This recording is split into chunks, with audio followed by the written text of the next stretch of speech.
Hello, welcome back to the continuing lecture series in investment analysis. And this is Dr. Jeff Hong, and this is our last video, hopefully the last video in the topic of bond yields and bond price.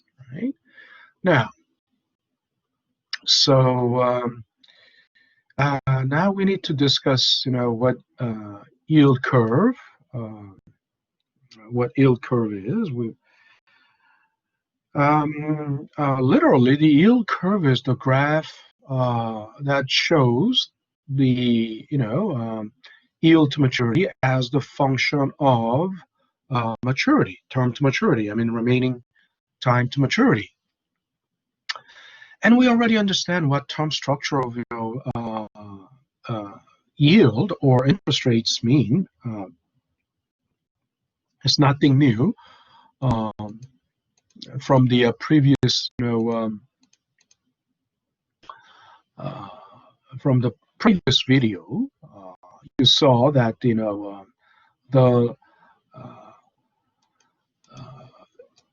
but that was showing basically, the different, structure, yield structure due to different default risk, but that's due to a credit rating, but this is due to there is clear a structure in yield due to the remaining time to maturity, right? Which is the relationship, so in other words, relationship between yields maturity and terms to maturity across the bond. So in other words, we already understand that the longer term, the longer the maturity, the higher the required return, or the higher the yield. And we already talked about this in Finance 100, so this is nothing new.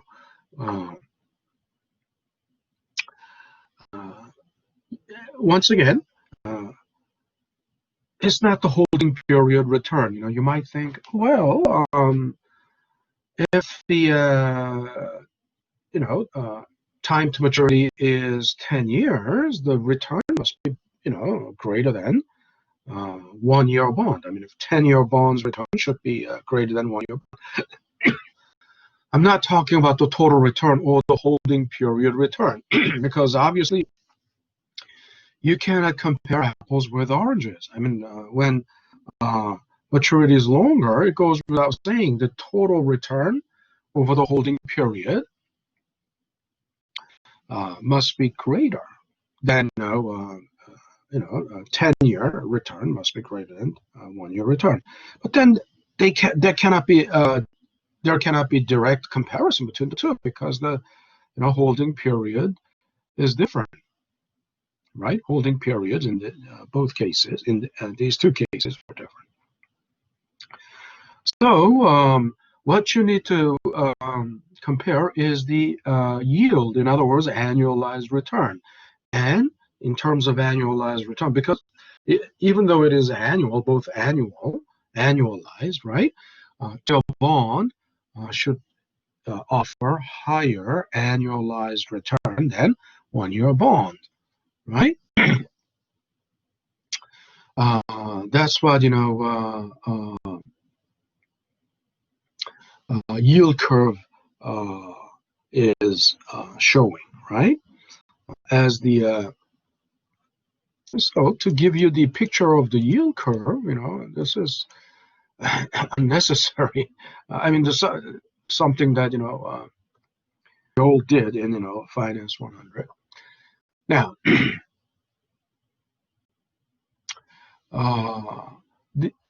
these are annualized returns. From if the maturity is short term, right? And this is when maturity is long term, upward sloping, right? Now,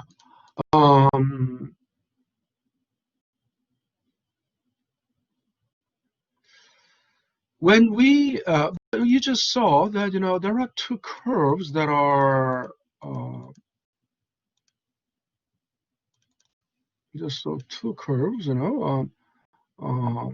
this one and this one.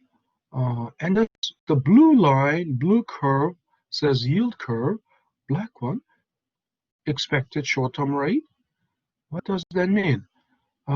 This is short-term return. No. Short-term rate means 1 year rate here, 1 year rate. But why do we have two yield curves? What it says is actual yield curve is steeper, right? More upward sloped than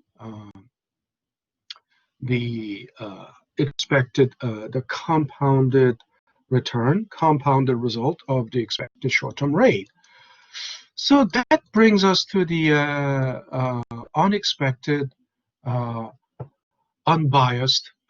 unbiased expectations hypothesis.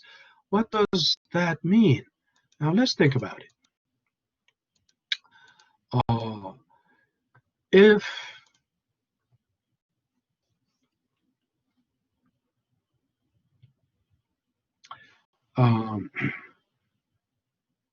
If there is no bias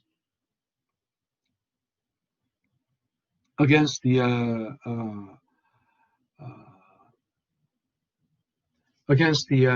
reliability of the long-term bond, right? In other words,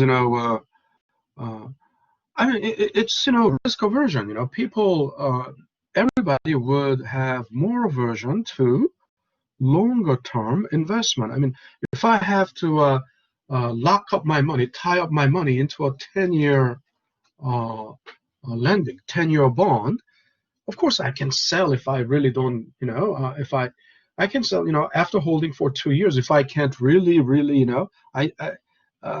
so anxious about whether, I'll get my money back or not, I can sell after 2 years of holding or whatever, right? But let's say if I'm holding it for 10 years,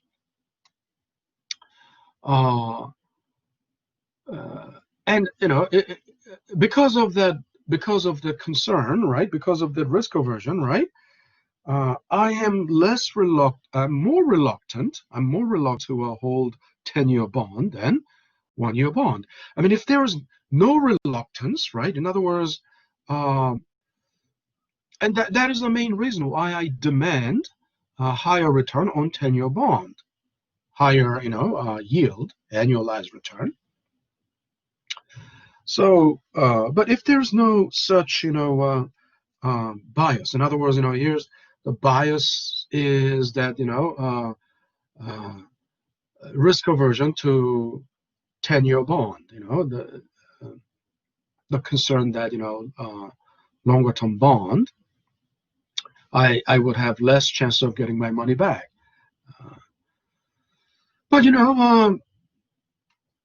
that is natural, although, bond rating, I mean, when you are investing money in the bond, when you're putting your money in the bond, you do that rationally. Normally, if you're a rational person, right, a rational investor, you do it purely and solely based on the credit rating, the bond rating, right? But everybody is, more, has risk aversion against, the longer term maturity, right? So, but if there is no such bias, what does that mean? I can, without any,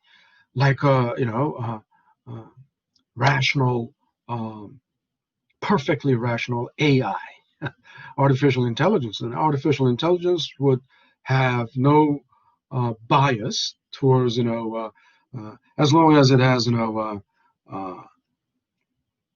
same bond rating as the short-term bond, right?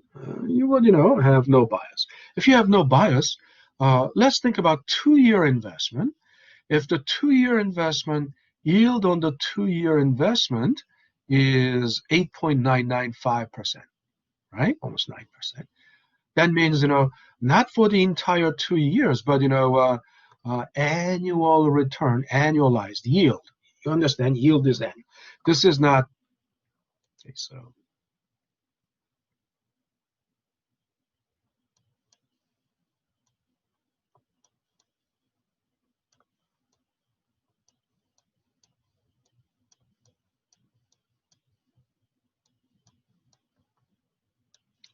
Right? It's not, HPR, holding period return, or total return. So,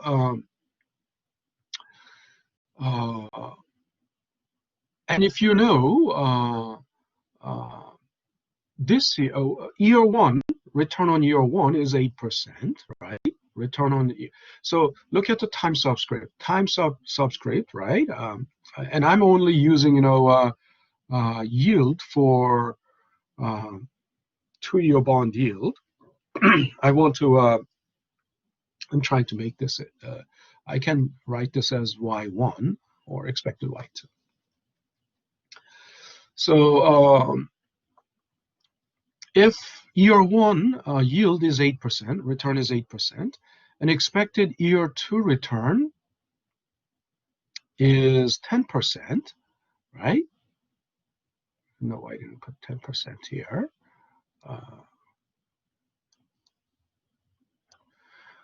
This is called the spot rate. Spot, of course,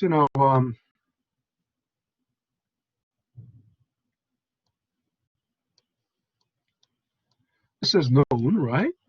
But year two 1-year rate is not known. Year two 1-year rate is not known. It's only, because we're not in year two, it's only the forecast or expected, right? Expected year two rate, year two spot rate. Then the total return over 2 years will be, right?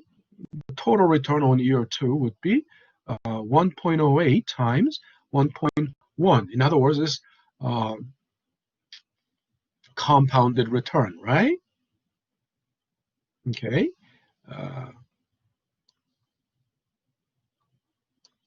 Right? Year one, year two, compounded, right?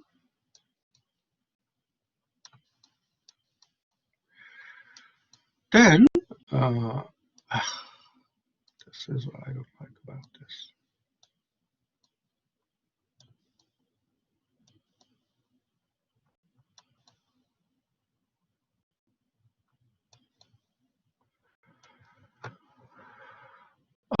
Then, if there's no bias, the same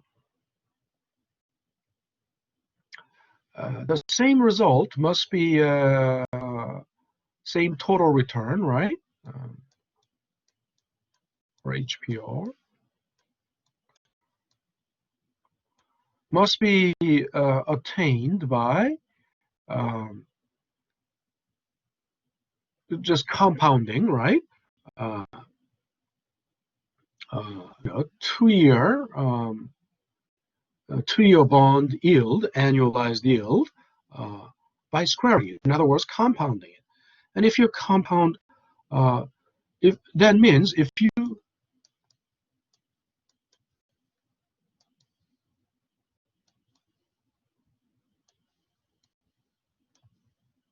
you take the square root of this, right, and subtract 1 from that, you would come to 0.08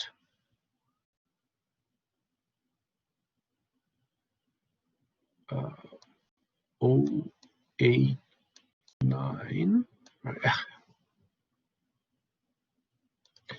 You know what I'm talking about, right? It would come to 8.995%. In other words, uh, they would have to reach the same holding period return, right? They would have to reach the same holding period return. Okay, so that's the idea. So in other words, this way we can, although we don't know uh, what the if we don't know this second year rate, we can solve for the second year rate, right? Um, if we know 2 year, if there is no bias against the long-term bond, uh, if we know the year one spot rate, and if we know um, uh, 2 year bond yield, right? We can find the spot rate. I mean, we can find the forward rate, a second year rate, right? Second year. And that is exactly the, unbiased expectations theory, right? But in other words, unbiased expectations theory is based on the assumption that uh, if you have 10-year a bond and 1 year bond, uh, uh, nobody, and let's say you don't want to put, immediately, your money into the 10-year bond, because you would get the same result 10 years later if you roll over 1 year bond 10 times. In other words, you put your money into 1 year bond, and it matures, uh, and then so you put that money again into the second year, and then third year. If you roll it over 10 times over 10-year period, you would still get the same total return, or total return, as holding 10-year bond. Wouldn't that be the case if there is no bias, right? Unbiased. That's what unbiased expectations theory means. But in reality, that's not the case. In reality, so if that is the case, we can solve for the forward rate, and usually this is the forward rate is, in other words, the expected return in the second year. I mean, to generalize this, now 1 plus yield, right? One of 10-year bond. Let's say n is 10, right? Suppose this is 10. If n is 10, right? So annualized yield on 10-year bond must be the same thing as, then what would be n minus 1? That would be 9 years, right? 9.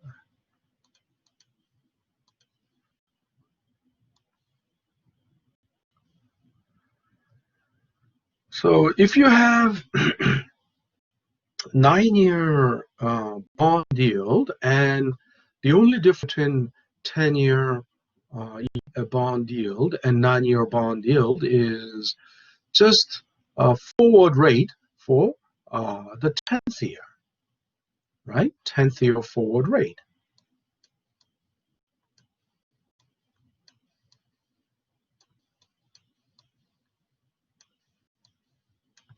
10th year forward rate. So to find the forward rate of n, all you need to do is, simply, do this, divide this by -1.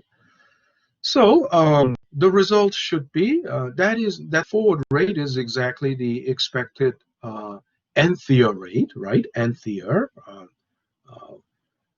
annual return. Uh, that is the unbiased expectations theory. That's what unbiased expectations theory is telling you. But in reality,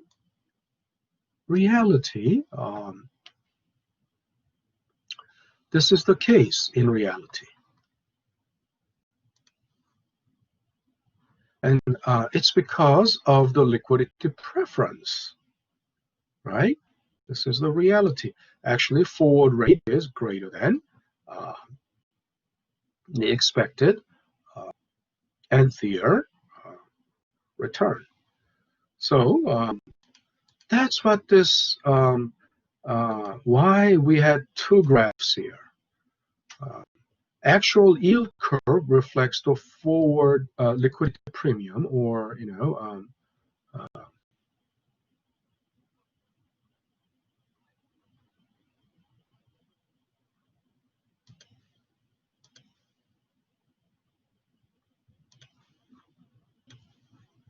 this is due to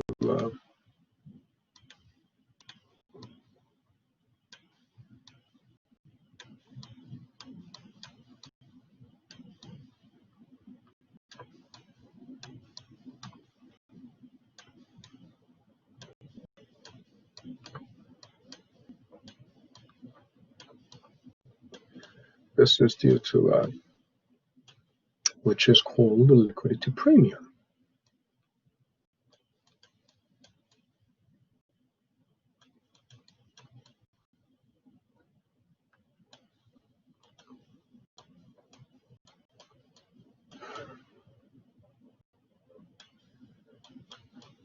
Okay,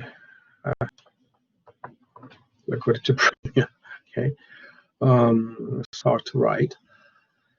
It's hard to write because it is, not really writing. It's drawing with the mouse.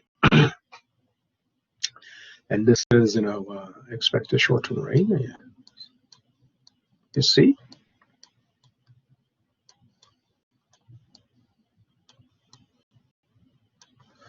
So liquidity preference theory is basically saying long-term bond returns risk. Long-term bond risk is greater than short-term bond risk, right? And that's what we call maturity risk. And so the maturity risk is uh, that's the reason we already know that from even finance 100. And what does liquidity preference mean? Well, you would rather, instead of tying up your money into a 2-year bond, 3-year bond, 4-year bond, or 10-year bond, you would rather want to have cash, right? Liquidity is preferred, right? So instead of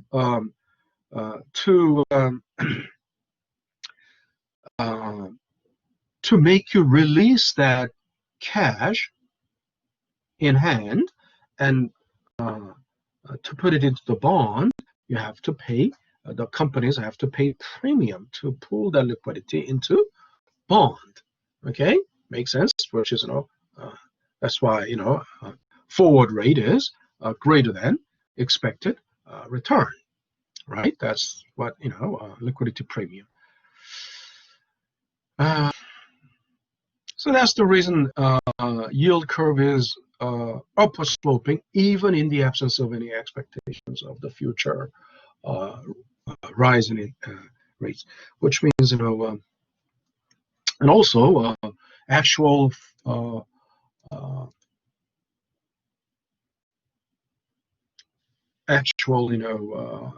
yield curve is steeper or more, they are both upsloping, but you saw is steeper than unbiased, right? This is unbiased.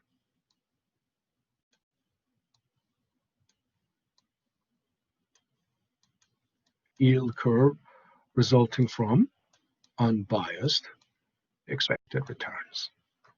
Okay.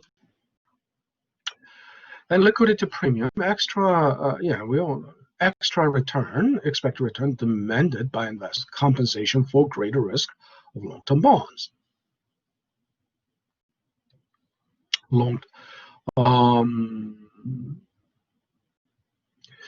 So liquidity premium is actually then the spread between the forward return on investment and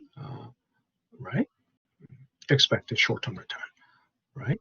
Liquidity premium, right? Forward rate minus the difference between the two. So then if you solve it for forward rate, then expected return plus liquidity premium is the forward. So this much is,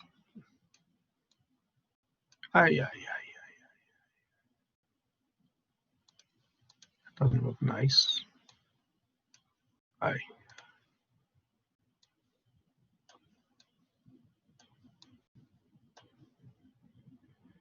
This is the liquidity premium.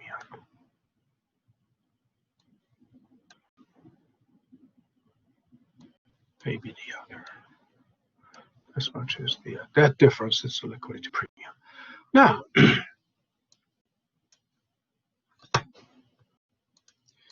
so this is the normal yield curve, and this is the inverted yield curve. And inverted yield curve is the sign of upcoming recession,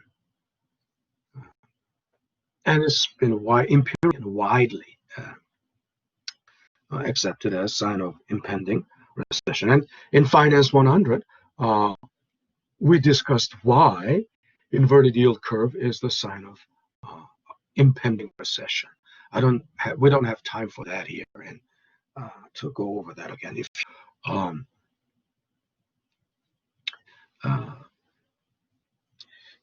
If you want to refresh on that, I have all my Finance 100 videos, lectures on YouTube. You just need the right keyword to find. But there is a discussion, my explanation of why that's the case. Now, finally, then, yield spread is the term spread or yield spread, right? Yield spread, you saw the yield spread between short, different credit ratings, but yield spread for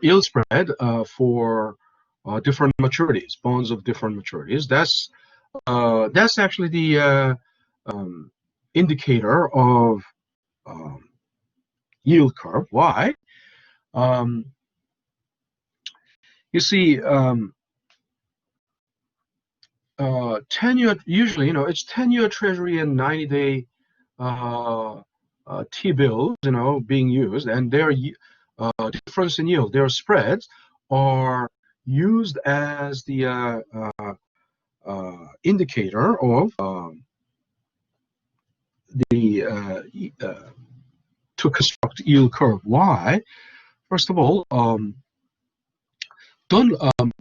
there are, you might wonder, are three curves. Why three curves? Now, one is the difference between them. Now, of course, normally, think about it. Normally, you would see higher, 10-year, higher return on 10-year Treasury. Normally, that's the case, but there are sometimes, 90-day T-bills have higher returns, right? How many times did it happen?